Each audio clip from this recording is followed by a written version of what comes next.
ஆண்டவரும் இரட்சகருமாகிய இயேசு கிறிஸ்துவின் ஈடு இணையற்ற நாமத்தில் அன்புக்குரிய சகோதர சகோதரிகளே, இந்த நாளிலும் வாசிக்க வேண்டியதான வேத பகுதி, இஸ்ரவேலை ஆசீர்வதிப்பதே கர்த்தருக்கு பிரியம் என்று பீலேயாம் கண்டபோது, அவன் முந்தி செய்து வந்தது போல நியமத்தம் பார்க்க போகாமல் வனாந்தரத்திற்கு நேராக தன் முகத்தை திருப்பி தன் கண்களை ஏறெடுத்து இஸ்ரவேல் கோத்திரங்களின்படியே பாளையம் இறங்கியிருக்கிறதை பார்த்தான். தேவ ஆவி அவன் மேல்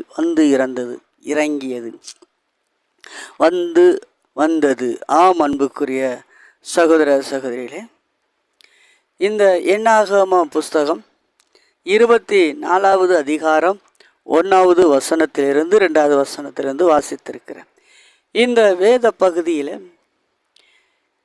கர்த்தருடைய ஜனம் ஆசீர்வதிக்க வேண்டும் என்பதே அவருக்கு பிரியம். ஆனால் கர்த்தருடைய ஜனத்தை குறுகி போக பண்ணுவதே பிசாசனுடைய வேலை. கர்த்தருடைய ஜனங்களை எப்படியாகிலும் அடிமைப்படுத்தி குறுகி போக வேண்டும் என்று எண்ணத்தோடு கூட பிசாசு அங்கும் இங்கும் சுற்றி திரிகிறான். ஆகையினாலே ஜனங்களுக்குள் ஒரு மனம் இல்லை, ஜனங்களுக்குள்ள ஒரு ஒற்றுமை கிடையாது, ஊழியர்களுக்குள் ஒற்றுமை கிடையாது, விசுவாசிகளுக்குள் ஒற்றுமை கிடையாது. காரணங்கள் என்னவென்றால், பிசாசு எவனை கற்சிக்கலாமோ என்று சொல்லி சுற்றி திரிகிறது. ஆம் அன்புக்குரியவர்களே, தேவனுடைய பிள்ளைகள் ஒழுங்கும் கிரகமாக இருந்து ஒருவருக்குள் ஒருவர் அடங்கி இருக்கும் பொழுது கர்த்தர் அவர்கள் மத்தியிலே இருக்கிறார்.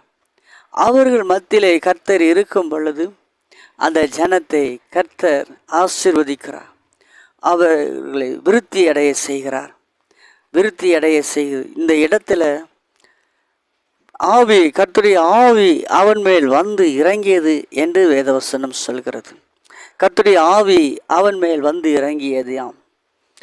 அவன் கர்த்தருடைய பிள்ளைகளுடைய வரிசையை